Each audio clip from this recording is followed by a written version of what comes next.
Hi guys, നമുക്കിന്നൊരു easy chicken biryani ഉണ്ടാക്കിയല്ലോ. അതിനായിട്ട് ആവശ്യമായ ചിക്കനിൽ കുറച്ച് മഞ്ഞൾപ്പൊടി, മുളക് പൊടി, കുറച്ച് ക്രഷ്ഡ് പെപ്പർ, പിന്നെ ഗരം മസാല, ഇഞ്ചി വെളുത്തുള്ളി ചതച്ചത്, പിന്നെ കുറച്ച് തൈരും ഉപ്പും ചേർത്ത് നന്നായിട്ട് ഇളക്കി മാരിനേറ്റ് ചെയ്ത് ഒരു മണിക്കൂർ നേരം റെസ്റ്റ് ചെയ്യാൻ വയ്ക്കുക. എന്നിട്ട് അതിന് ശേഷം നമുക്ക് അരി വേവിക്കുന്നതിന് വേണ്ടിയിട്ട് വെള്ളം തിളപ്പിച്ച് അതിൽ കുറച്ച് സ്പൈസസ് ആഡ് ചെയ്തതിന് ശേഷം കുറച്ച് നെയ്യും ഒഴിക്കുക. എന്നിട്ട് നമുക്ക് ആവശ്യമായിട്ടുള്ള അരി അതിലിട്ട് തിളപ്പിച്ച് ഉപ്പും നാരങ്ങ നീരും കൂടെ ചേർത്ത് നന്നായിട്ട് തിളപ്പിച്ചെടുക്കണം. അതിനുശേഷം ബിരിയാണിക്ക് ആവശ്യമായിട്ടുള്ള കാഷ്നട്ട് ആൻഡ് കിസ്മിസ് വറുത്തെടുക്കുക. കുറച്ച് ഉള്ളിയും വറുത്തെടുക്കുക. പിന്നെ ചിക്കനും പൊരിച്ചെടുക്കണം. അതിനുശേഷം നമ്മൾ മസാലയ്ക്ക് ആവശ്യമായിട്ടുള്ള ഉള്ളി മസാല റെഡിയാക്കേണ്ടതാണ്.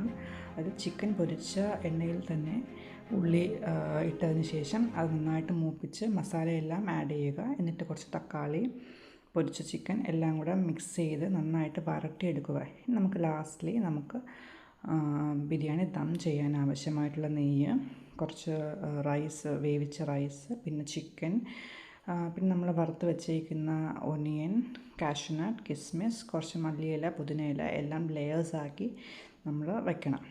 ലാസ്റ്റ് നമ്മൾ fried onion and cashew nut and കിസ്മിസ്, മല്ലിയില, പുതിനയില എല്ലാം ആഡ് ചെയ്തതിന് ശേഷം ദം ചെയ്യാനായിട്ട് വയ്ക്കേണ്ടതാണ്. കുറച്ച് നെയ്യും അതിൻ്റെ കൂട്ടത്തിൽ ആഡ് ചെയ്യാം.